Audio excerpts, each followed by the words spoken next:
like a philosophy. If you're not on mic, it's like the philosopher of a podcaster. If you're not on mic, the ideas are meaningless. Well, but that sounds horrible. That idea goes back to the Greeks. I forget who said that. Tree in the forest. They were much into, it's kind of the tree in the forest. But if you have an idea and you don't express it, you might as well not have had that idea at all. I didn't forget the guy who said that, but it was an old Greek.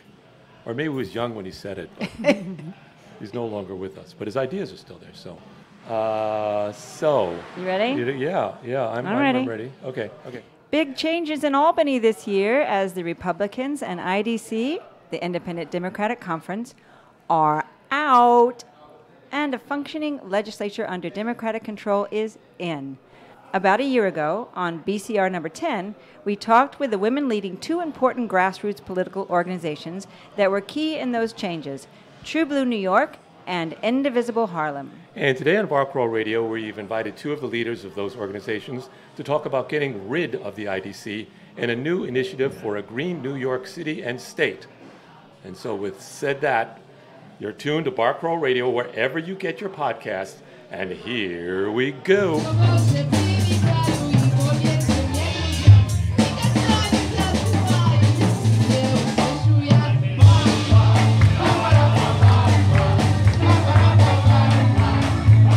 Okay, that's Wade Ripka and the Eastern Blockheads.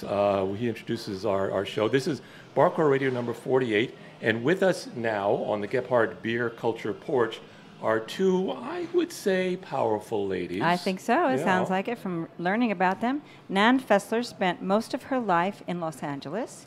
In the 1960s, she protested against the Vietnam War and for women's rights. She had a career in the graphic arts industry and continues to address environmental issues in the print industry.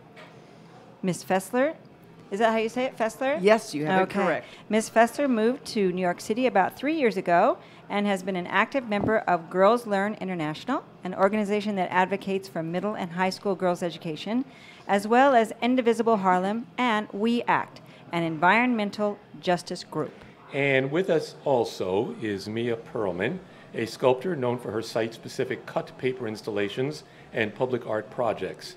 Also, Ms. Perlman is a co-founder and co-leader of True Blue New York. It's a grassroots coalition of dozens of New York State groups who were instrumental in defeating the IDC. Don't forget that, ladies and gentlemen, the IDC. We'll get to that later in the program. In 2019, True Blue New York joined over 30 issue advocacy groups to create the New York People's Platform, which is fighting for progressive legislation. Nan Fessler and Mia Perlman, welcome to Bar Crawl Radio. Thank you. There are many things we could talk about with you two, but we thought we would focus on two issues. The changes in the New York City legislature, and second, the push for a cleaner environment in our city and state. But first, let's learn a little bit more about you. First of all, what are you drinking? Oh, I'm drinking the amber beer that was on tap. Unfortunately, I can't remember the exact name. That's okay. It's delicious. Maybe we can get the name of the beer. Yeah, we always try to push Gephardt's beer because they're so nice to give us this porch. Exactly, and they're a great we use place. About once a week for our podcast. And you're drinking? Just water. Just water. Yeah. Gotcha. Yeah, but it's good water. It's good water. It's New York City water. It is good water. New York City is the best. My father was a water plant operator in Miami. He would say, New York City, best water. Well, it's won awards. They have contests, the water departments. Yes. Yeah. So, Nan, earlier in your life, you worked for the San Francisco People's Press, an anarchist print shop. Who are they? I actually don't know if People's Press is around anymore. I wouldn't call them an anarchist collective at all. That came out of my research. I disagree. I would disagree. I didn't actually work for them, but that is where I learned how to print. And I was one of the very few women in my generation in the graphic arts industry that had known how to print, and I went into print production and then print sales. And what did you do with them? You were an apprentice, or? No, I was living in San Francisco doing political work. I wanted to learn how to print. I love the whole idea of images and text being together. which is really what the graphic arts industry is about, is merging those two together. And I thought that it'd be great to learn how to print. And plus, they were doing really good work. They were able to put out good materials that would allow people to learn, so it was educational, but also a call to action. So, if there was going to be a protest, if there was going to be a celebration for Ho Chi Minh's birthday, we put that material out. So do you think this brought you into the print industry and into activism both? No, I was active before that. Yes, okay. What kind of activism were you doing in California? I guess San Francisco at that time. I mostly anti-war work, women's movement, labor. Anti-Vietnam War. Yes, yeah. absolutely. I was big on that in the University of Florida campus. We closed it down, in fact. Yeah. During the war, as many colleges students did. Yeah. Let's turn to Mia. Find out a little bit about Mia. Your day job is creating large public space sculptures. It's funny to think of it as a job or a day job for that matter. Well, but yeah, that's my vocation. That's your vocation, Yeah. and that's what you make your money on, and that's what you live on. Tell us a little bit about your art. What is the shape? How big is it? What is it made out of? What does it look like? Sure. Well, I primarily make these giant cut paper installations in galleries, museums, and other public places. And they look a little bit like weather systems that have been trapped in a room. They're they're abstract, but they can remind you of waves, of clouds, of lots of geological formations. And they're really about, I think in a certain ways they are related to politics because they're really about forces that are larger than us, that we can't control, that can't be seen for the most part. So that could be weather, but that could also be the stock market. Sure. Or that could be capitalism. Large structures that large are ruling forces our lives. that rule our lives. Governments. Right, and we wake up every morning and we have to sort of contend with, like, how do you still operate as an individual and feel, that you have agency and you're powerful in your life, understanding that you don't really have control over a lot of the forces that dominate your life. And I've seen some of your work online. I look forward to seeing it in real life.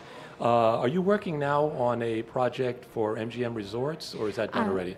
Yeah, we installed that in August. That's a permanent piece made out of aluminum, powder-coated aluminum, and that's in the new MGM Hotel Casino in Springfield, Massachusetts. Right. Well, MGM is one of those forces of control, too. It's but very they gave hard. you money. Well, it's funny because I have turned down projects when I felt that the client was not someone I wanted to work for, including the Walton family. So, if I do think about them, and there's a point where, of course, if you look at museums, for example, you probably saw the protests at the Guggenheim that were led by Nan Goldin about the Sackler family because Absolutely. of their... And Met too, I think. there have been, because of the Sackler wing. So the art world is just as screwed up as every other world, and if you really scratch the surface, you're going to find something you don't agree with. But I do try within reason, even having two small children whose preschool I have to pay for. Right. I do try to make the best choices I can within that. And when we say big, how big are they? What is your biggest installation? My biggest permanent project is in Boston. It was for Liberty Mutual's at the time new headquarters in 2012, and so it's a gigantic outdoor plaza is like 38 by 38 by 38 feet, and a giant. I mean, you can go to my website and see it. It's made out of stainless steel and aluminum, and that was like an extremely big budget, big deal project. And it's great to do these things because as an artist, you can make that in your studio. No one has the money in their personal account to make a project like that. And for me, making these projects is related to my activism in the sense that I feel passionate about public art because I want everyone to have art, right? The vast majority of people are never going to go to a gallery or a museum or anything like that, but there's a lot of really crappy public art, but the good stuff, you have a relationship with over time, and you're happy when you see that Calder or whatever on the It's true. street. You're right. Yes. Okay. Let's turn to that political activist, social, progressive movement. Mia, your actions were pivotal in getting True Blue New York started, and I'd like to explore part of that story. We should mention that Lisa Dell'Aquila, is that her name? Aquila? Who was an important part of the development of True Blue New York, was on our podcast about a year ago for Bar Crawl Radio number 10. So could you tell us a little about that story, about how you Sure. how that True Blue New York got started? And Came what about. is True Blue New York? Right. Well, True Blue New York is a grassroots organization that our sole purpose is to push New York to the left, right? So that means getting rid of a lot of really crappy politicians in order to pass progressive legislation. And the way it happened is, after 2016, we all woke up the next morning, like in terror and despair and so forth. Yes. And many people. What happened? Right. Oh, that thing. that thing which Just shall not remind be us what named happened. Additionally, a lot of people woke up and found out that their state senator, who they had voted for, A Democrat. was actually had already been or had just joined this group of breakaway Democrats in the state Senate called the IDC, who Independent Democratic Conference. That's correct. And they did that, and what they did was, for many years, they gave the Republicans control of the New York State Senate in exchange for, really pathetic things like bigger offices and, more pocket money and stuff like. I mean, it's really like low-level It's pettiness. sad. Yeah, it's so sad. So it wasn't even like being the head of a committee or something. Well, they did, because some of these people were, junior, right? They wouldn't necessarily get to be the head of a committee. So in exchange, they got some power, but what was that power worth? Essentially what happened was, when the Republicans are in charge, or when either side is in charge, they get to determine what comes out of committee, right? What gets voted on in the committee, and then whether it can come onto the floor to be voted on. So the kind of Machiavellian evil of the IDC was not that they voted against the things that we want to have happen. It's that publicly they were for them, but their support of the Republicans prevented those very things from getting out of committee for a vote. So they're big fakers. Oh yeah, complete phonies, complete and utter total phonies. So New York State, a Democratic state, voted for Democrats and got Republicans. Exactly. And didn't exactly. even realize it for Yes. some time. Well, A yeah, shell including game. myself. I'm totally honest. I don't live in an IDC district, which is not an excuse, but this had been going on for quite some time. What changed was that Trump was elected, and that 3 people had joined the IDC at the exact same time. One had emailed their mailing list the night before, and one had done it after being elected. So, that one he was in Queens. So there was just like this outcry of like really on top of, the betrayal of the national election, the betrayal of like my own the Democratic local state election, senator. right? So And you got angry.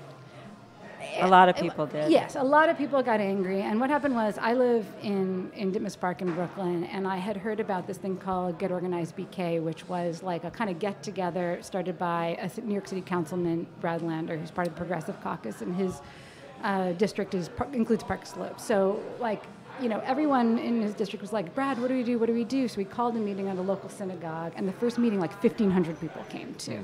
So it was like this phenomenon. Amazing. I heard about this, so I probably showed up at the third meeting with a friend of mine. Both of us had very small children. I had at the time a 3-year-old and a 6-month-old, and we were like, yeah, we can't lead anything. Like, we can all, we're just looking for some volunteer work. Well, I wound up starting True Blue New York, and she wound up starting to help another group called Run NYC, which trains candidates.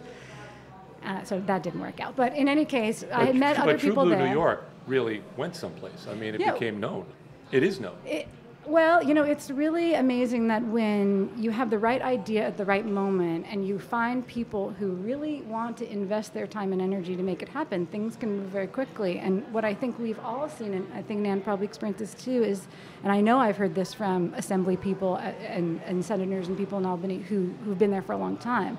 Suddenly all these people who came from other careers brought all of their skills, their expertise, their passion, their everything, and injected it into New York State politics, of all things. Right. So what a complete sea change to take. Like, for example, at one point I wanted to make a map of all the community groups and everything in the district we were working, and one of the people in our coalition belongs to Hell's Kitchen Democrats, which is the Democratic Club. There are so many He was like, I work for Google, I'll make it for you. And Wow. 2 weeks later we had the map. It was like, Oh, that's there's great. so many people All the with so many resources. skills, Right, including right. graphic design, including and even for someone like me who doesn't come from something that seems, obviously applicable to politics, I realize that being an artist is great for going into politics. Why? Why?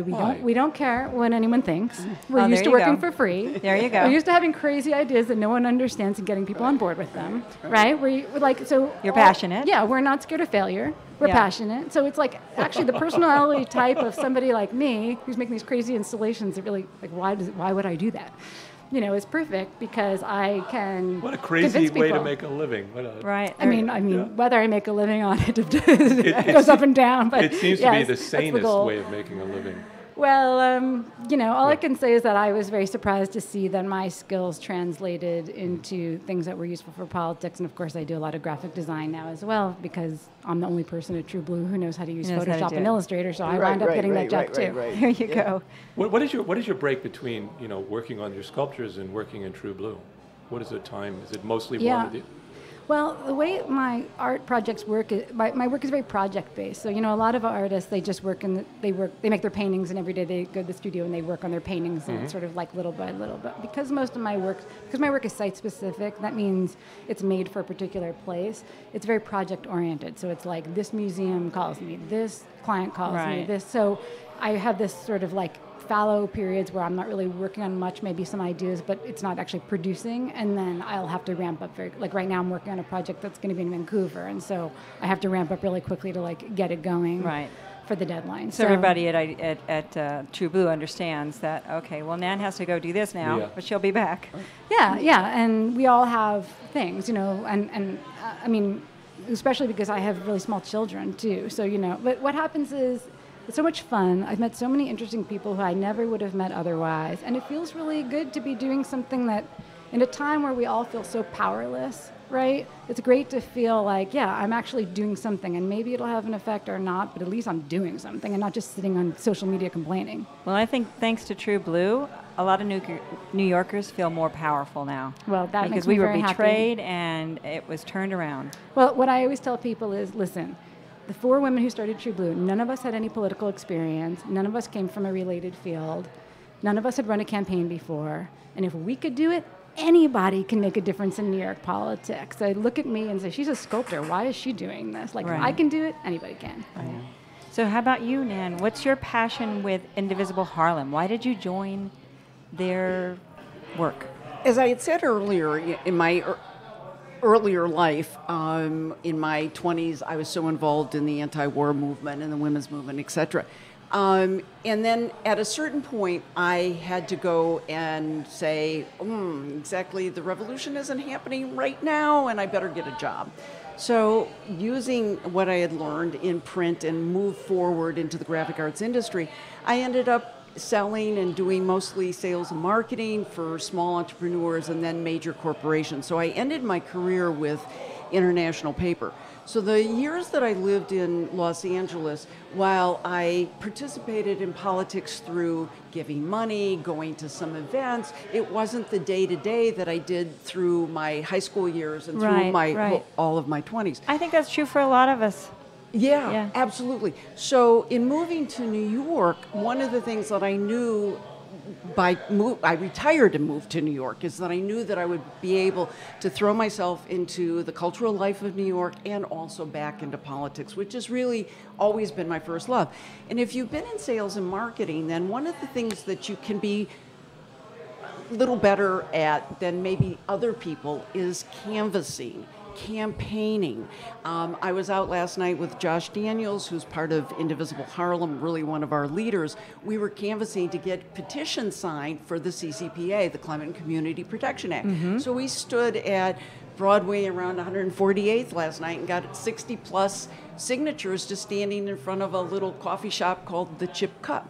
Because I had done sales and marketing, I have a thick skin. If somebody walks by and doesn't want to talk to me, I'm fine. But I'm also good at getting the ask and getting the signature. And so I knew that I could take the skills that I had from all those years of corporate life to back into the political arena.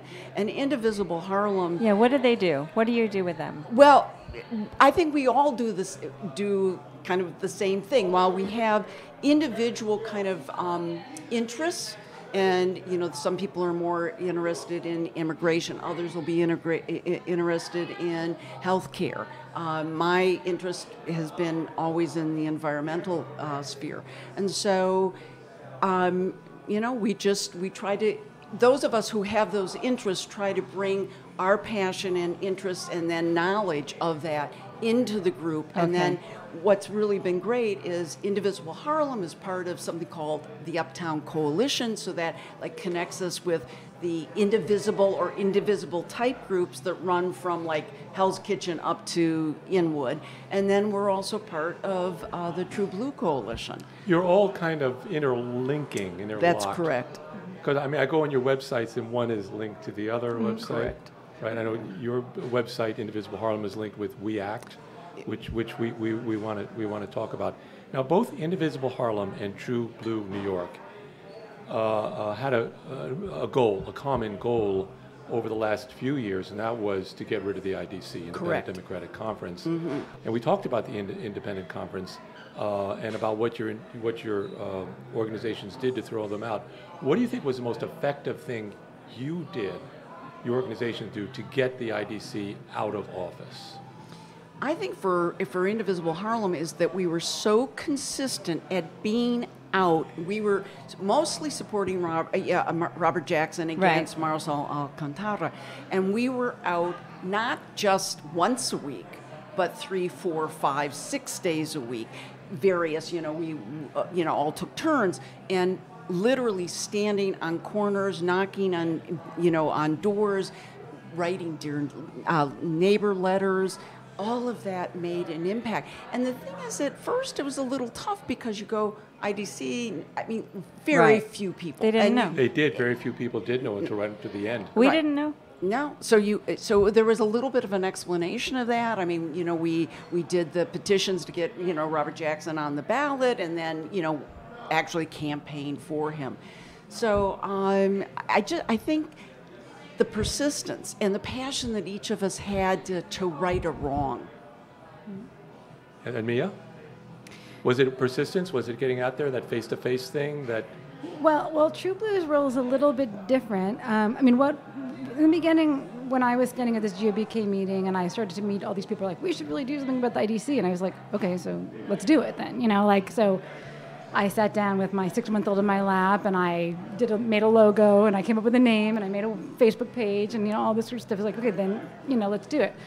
And what my initial feeling was like, we can't be the only ones. This is happening in 8 different districts, plus another 9th district, which is not part of the IDC, but a kind of related problem, Simca Felder in Brooklyn.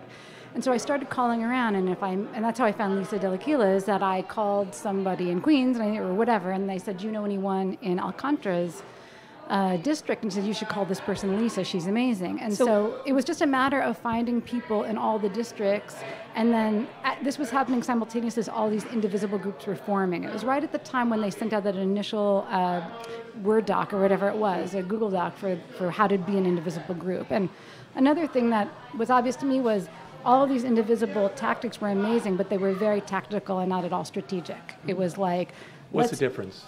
Well, the tactics are like, I want to do a protest. I want to do a phone bank. I want to do things that are very specific. Like one-offs. Yeah, like one-offs, and often they're extremely effective. But like with anything, if you don't have a larger strategy to winning, that you can waste a lot of energy on tactics that sound great but that are not actually effective at all, or not really going towards your goal. So how do you make it effective? Well, so what I got really interested in strategy, and so we started to have these True Blue summits where we invited all the groups, and people came down. In fact, Rachel May, who's now a New York State Senator, came down from Syracuse for one as an activist. So that's how I got to know her. So it was like trying to bring everybody together in the same room. So in June of 2017, I did an hour-long strategy presentation where I was like, okay, this is how we're going to defeat the IDC, just based on what I thought was common sense and instinct. And it wasn't like really that exciting, but it was like the idea was we all need to be seeing the bigger picture so that we can choose our tactics thoughtfully, because we can't waste energy and time. We're all volunteers. We have no money. Like, we have to make sure everything we're doing is very effective. Specific. And part of that strategy was to find, this was way before we had candidates, right? So the initial phase was weaken the incumbent in the district. educate voters about the IDC, what it is, that it exists, that they voted for that person, why the IDC is bad. And we start weakening the incumbent, educating them on all the issues that haven't moved forward because of the IDC while we're looking for candidates. So that's what you were talking about in the street. Yeah. Writing Dear Neighbor letters. Well, that was after we had already picked the candidate. Okay. And then Lisa, in fact, who I mentioned earlier, was very instrumental with No IDC NY in recruiting candidates. So she was running around. I mean, in some of these districts, we went through 3 candidates before we found, the final person who wound up running and winning. So it was not easy to get people to run because they knew they were running against an incumbent without the support of anybody. They were not going to get any traditional endorsements, any money, any help, right? So it was, ultimately... Did they ultimately? Well, for Alessandra Biaggi, for example, did get the support, some union support, like 32BJ. Like, ultimately, there was a little bit, but in general, it was all field. It was like Alexandria Ocasio-Cortez. It was all people making phone calls, like, from their house using software or from phone banks. Without endorsements, people. Without support, without... Literally money. Almost nothing. That's amazing, though. Yeah, it was really, and we were running 9 campaigns, or not running, but we were supporting 9 campaigns and trying to, kind of route activists towards What was your campaigns. success rate? We won 6 out of 8 races against the IDC, and then we supported 12 more candidates against Republicans in the general election and won 6 out of those 12 races. This is beginning to sound like a progressive political machine. Oh, well, I hate political machines, so that's not what I want. In fact, True Blue New York and our coalition is designed to be completely non-hierarchical. Like, it's a really flat management structure, and the idea that I felt very strongly about from the beginning that I think we all share is that our role as True Blue is not to dictate to our coalition groups what to do. We will provide tools, and then the groups use them the way they want, right? Like they can use... We'll make a graphic and they can print it, they can use it on social media, they can email it to their people. That's up to them, right? We collectively vote on everything. So it's very democratic. And everyone's voice counts. Yeah, and Indivisible Harlem free to do whatever they want. Right, The only time where it really matters is when we come together to endorse candidates. Obviously, we want to do that. Some of our projects will have 60 groups involved, and some will have over 100 groups, people who don't, participate in every coalition project, but something happens and they're like, okay, that we want to sign our names on. So it really fluctuates. So, are you both pleased with the outcome of the last election? Are you happy with it? And is the Democratic-controlled chambers, which they are Democratic-controlled now, and the governorship, is it getting the job done that you sent them to do or that you would like to see them do? Are you happy with these guys, happy? these new guys? Are you happy? This is a complicated This is hard, I question know. and answer. I Well, know. I can't speak for Nan, but I'm thrilled that we not only have a majority, we have the biggest Democratic majority in the state Senate since 1912. Right. So that's Boom. Completely Great. Done. It's a revolutionary. And what that means is that even if some Democrats were to break away on a certain vote, we always have a majority, right? We have a strong majority. Right. And we have, we work really hard to have a leader that we thought was representative of the Democratic voters who we believed in. Her name is Andrea Stewart-Cousins. And she's been waiting a long time for this. She's been in the wings waiting for this job for a long time. So we're really happy to see her get a chance to lead. And as far as being happy with the results, she has a very tough job because our governor is extremely manipulative and power hungry, goodness. Hello. and he doesn't want her to get any credit for anything, and she has to tread very carefully because political machines are still extremely powerful in New York.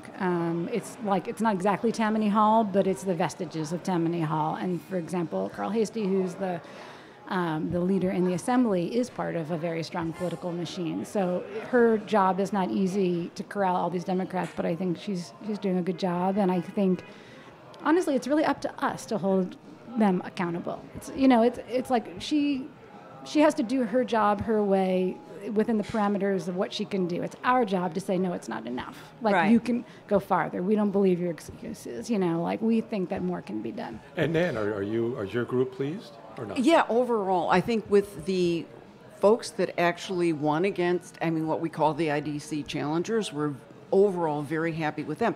What is interesting is that since we had spent so much time on the New York State Senate, we didn't know and still don't know as much about the assembly members.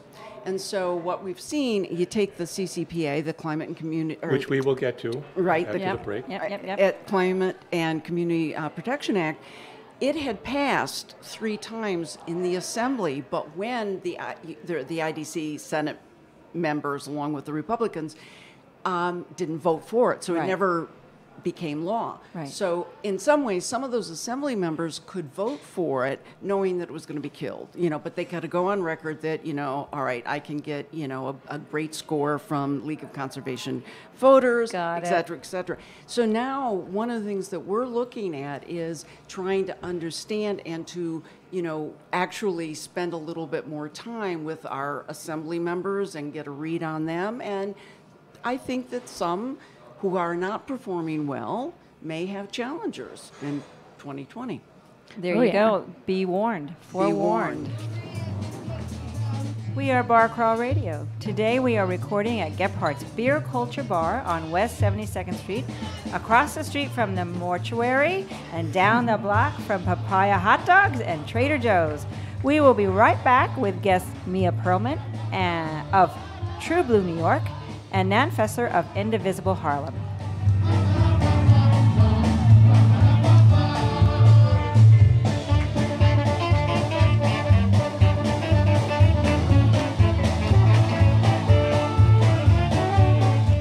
And once again, that was Wade Ripka and the Eastern Blockheads. Ladies, we would like to pivot a bit and focus on the quality of our city's environment. Very important topic. Recently, the state legislature has been looking at a new bill, and we've mentioned it already, the CCPA, the Climate and Community Protection Act. Now, both Indivisible Harlem and True Blue New York, as well as other New York-based city organizations, are pushing to have all of its platforms passed. I think there's 7 of them. Nan? Where do I start? Maybe I would start right now with the fact that as young Greta Thunberg, the young Swedish girl, said at Davos, and when addressing all those honchos, elites worldwide, and she said, "You are stealing our future." And if I were a young person today, I'd be very angry at the boomer generation because it's been 30 years, and we've known for 30 years what we needed to do, and very little has been done. Right. So with the I totally support the CCPA, which is why I've been out, as I said, even last night, trying to get signatures on a petition. A couple weeks ago, a few of us from a couple different Indivisibles were at the 9th annual food festival in Hell's Kitchen. It kind of runs from 42nd to 59th. And in a 2-day period, we ended up with 793 signatures. Again, a petition to the governor, to Carl Heastie, and to the majority leader, Andrea Stewart-Cousins. And people, what was really interesting is that people came up to us. I mean, yes, I would go out and try to get talk to people about getting their signature, but people saw the signature of climate, jobs, and justice, and came over. What is this? Well, a lot of people don't know the actual details, and I wouldn't expect them to know Why the don't we details. go over some of those details? Okay. Right. So I know 2050 is a big date for this. 2050, yes. Interestingly, it's not in some ways as aggressive as a couple other bills that have been proposed. I was thinking 2050 was kind of overlong. Yes, and that would be 100%, where we would be at 0 emissions by 2050. I know, wait a second. 0 carbon emissions. Correct. In New York State. Right, By by 2050. Now, their goal right now is to be at 50% by 2030. So those are the 2 benchmarks. There is some there's been some talk of strengthening that to go to 70% by 2030 and going to 100% by maybe 2040. 40. Okay. So, and I would love to see some of those strengthened.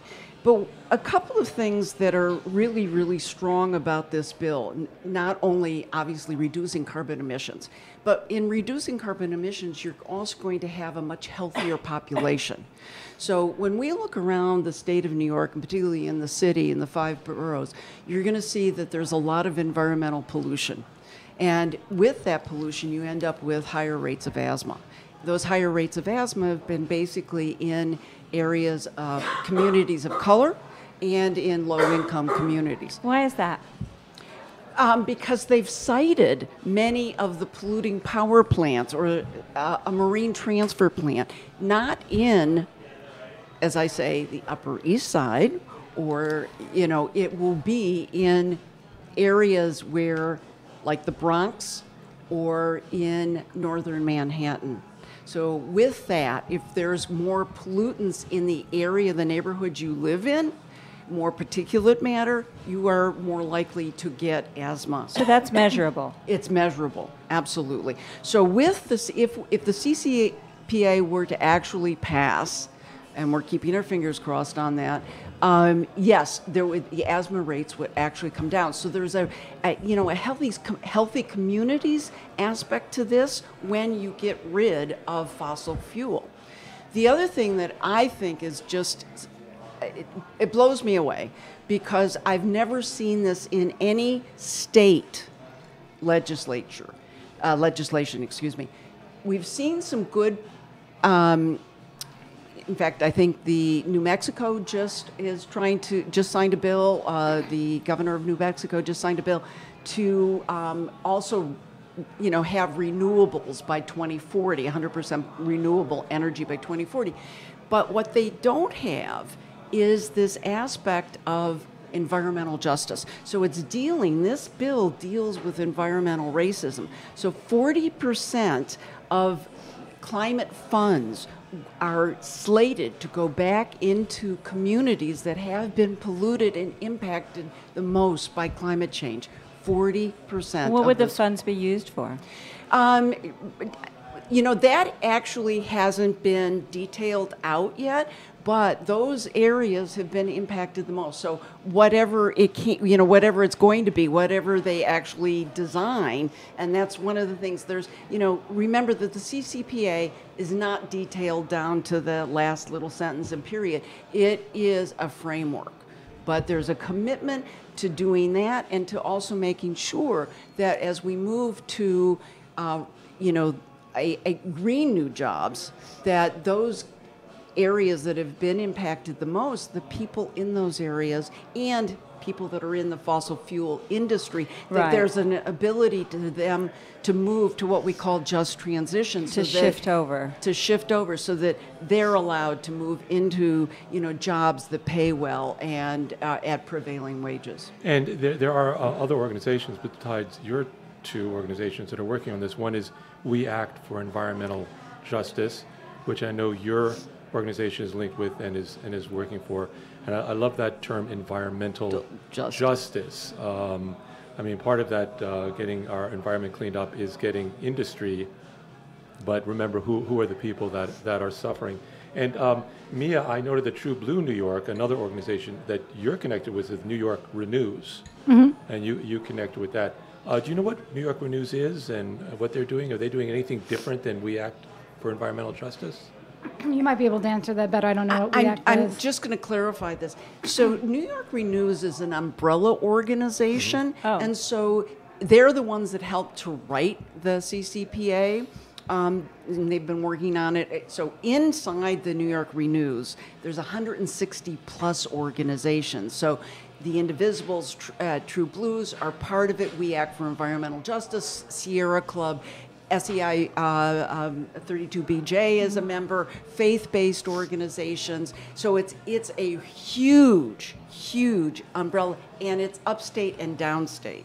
Are these all Democratic organizations, or does it cross a line? I wouldn't call them democratic. I would say that they're progressive organizations. People who care about the environment. So I would say a faith-based organization is not a necessarily. Right. Yes. Yeah, most issue-based advocacy groups are not partisan. They have a kind of nonprofit entity that Got can't do it. partisan work. Some of them have like an action aspect where they can. You know, I think it becomes a little confusing for people who are just kind of going through their day-to-day life of all the issues that are out there and need to be covered. And, you know, I think climate change is probably the most important one. But there's so many other things. I mean, your two groups, I mean, the people's platform. I mean, that's a whole other thing that you're doing that we're not talking about today. Well, it encompasses this environmental issues, including including but not limited to the CCPA, are included on the platform. The idea behind the platform is all of us, like if you work in, for example, Vocal New York, an amazing organization, they work on a lot of issues, including homelessness, including drug addiction, opioid use, lots Things of concern to New York City. Yeah, different organizations work on different topics. Some are more membership oriented. They have a lot of people in the organization. They do a lot of field work. Some are more policy oriented. There's a real range. But we all decided that this is the time where we come together, so that even if you're working on homelessness and you're working on the environment and you're working on education, but we can't be siloed anymore. We have to come together and understand what are the big issues that are preventing all of us from getting our legislation passed. And that brings us to an issue that is like still on the table for the rest of the session, hopefully, which is public financing. So we all came together to say we need money out of politics and we need money into communities, because we all know, looking at federal politics or state politics or whatever, big moneyed interests buy off politicians with campaign donations. And the only way that we can sort of circumvent that is to have a publicly funded match, a small donor match like we do in New York City, but on the state level, so that a lot of people can run for state senator, state assembly, who are working class people, who are people of color, who are women, who are young, who are people who normally are prevented from even being in the system because they don't have friends who can write big checks. They don't come from a background that would suggest that they should be in politics. Well, those are the exact people we need in politics. So this is a proposal, or it has been passed? So we've been working very closely with another big coalition called Fair Elections that has a lot of over 200 groups in it. A lot of which are issue-based groups like the Brennan Center, Citizen Action, but also groups like True Blue, grassroots organizations. And this is another, just like what Nan talked about with the CCPA, for many years there has been legislation in the New York State Assembly to create a publicly funded match system. What that means is for every dollar you contribute to a candidate, they get $5 from the state. Right?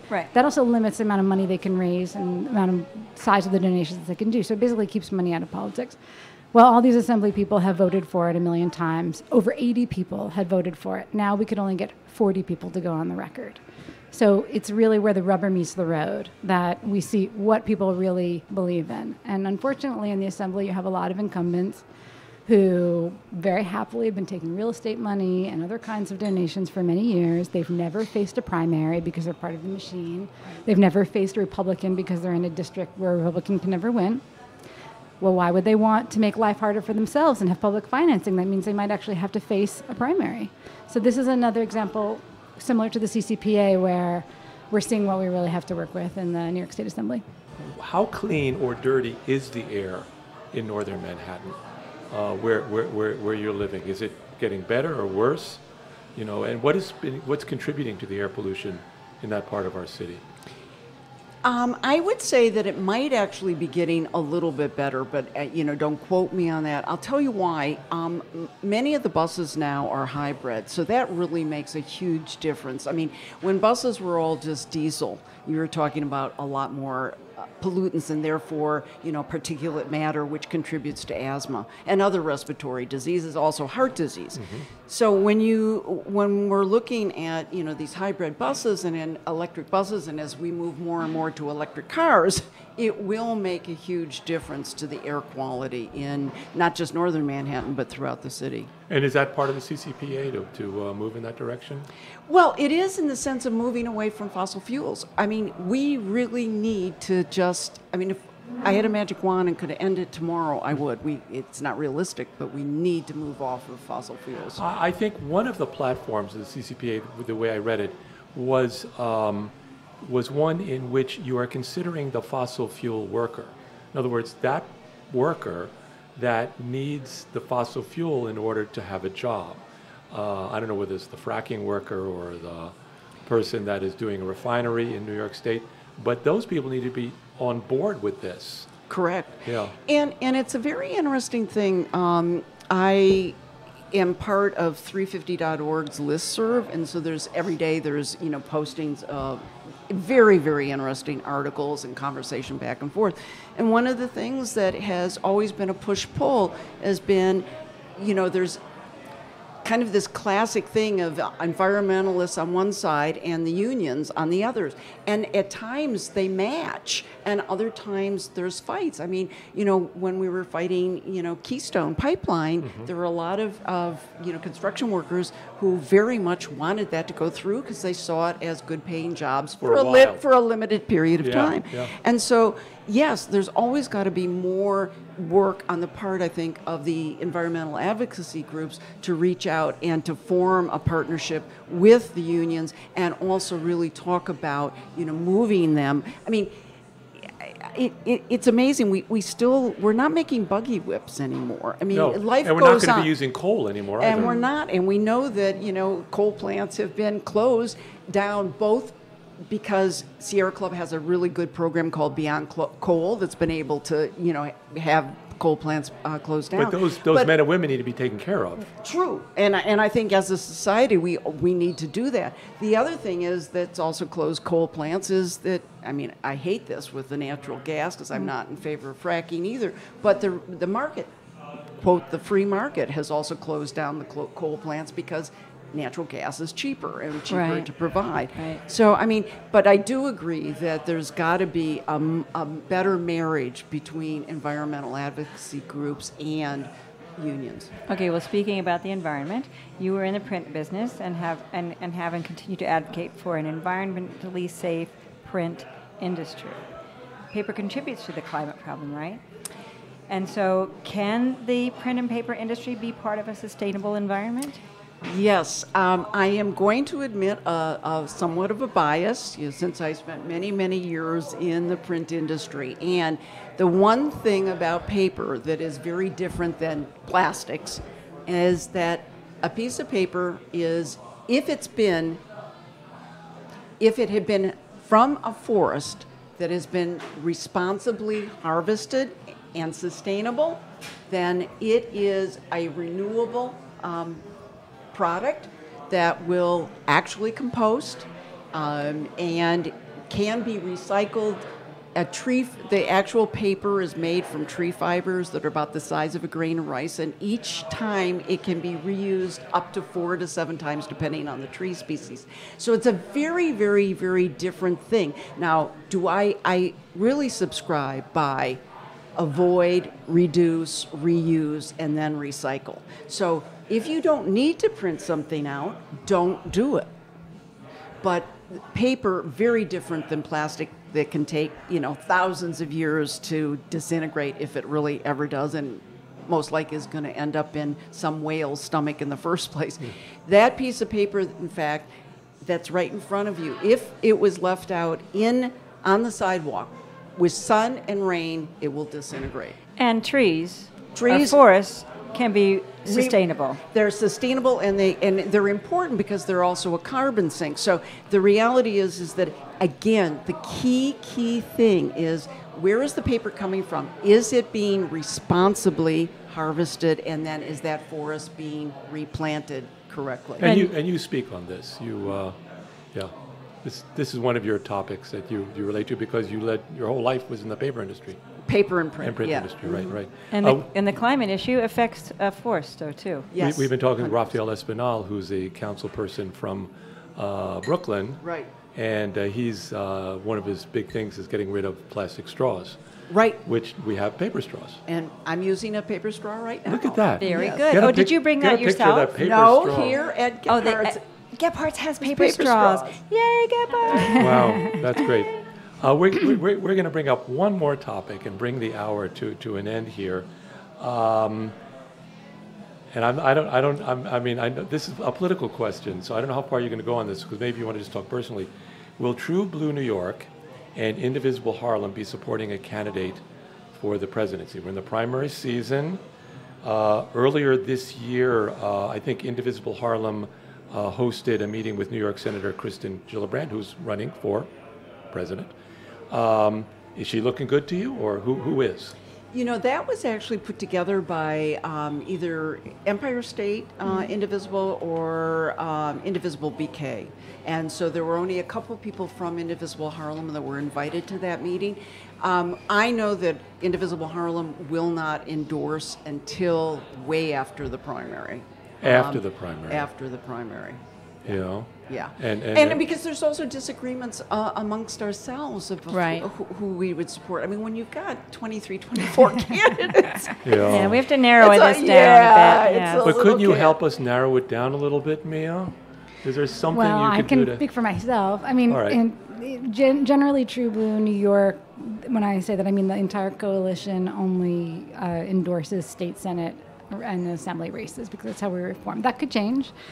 True Blue New York, the smaller group, did endorse Alexandria Ocasio-Cortez for Congress before her primary and against Crowley, and we certainly could do things like that in the future, and I kind of hope we will. But for president, we haven't discussed it yet. I mean, I think we all really like Elizabeth Warren, but I don't know if that means that we want That's to who I try like. to Yeah. convince all of the partner groups in our coalition to do it. And I don't, honestly, I don't know how useful it is because it's not useful to us if it's going to alienate anyone who's in our coalition who we would work with, like strategically, if it's not going to help the candidate or it's not going to outweigh the potential problems it would create, I don't see us doing it.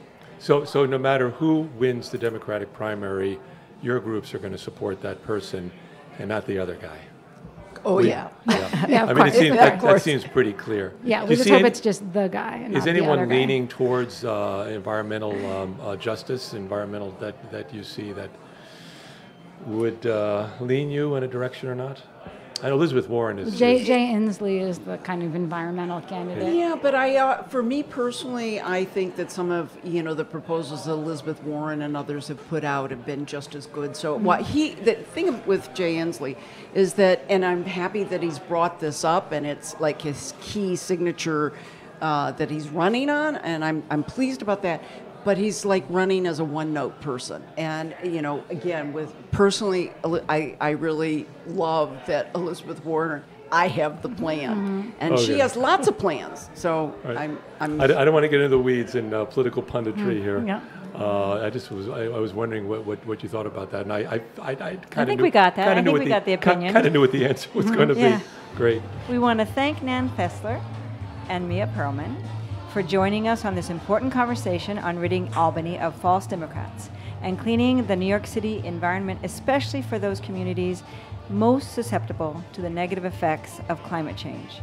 You are doing most important work. Right. And if my hands weren't filled with script here, I'd applaud you.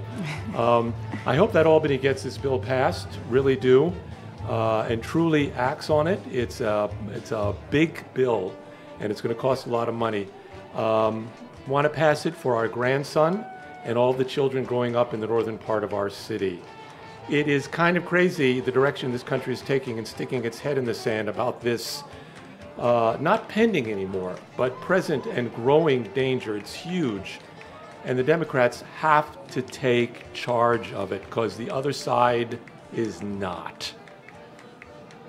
This is Bar Crawl Radio, and you and I, and now everyone knows that the best conversations happen at your neighborhood bar. And thank you again, Nan Fessler and Mia Perlman, for joining us. Thanks for having us. Thank you.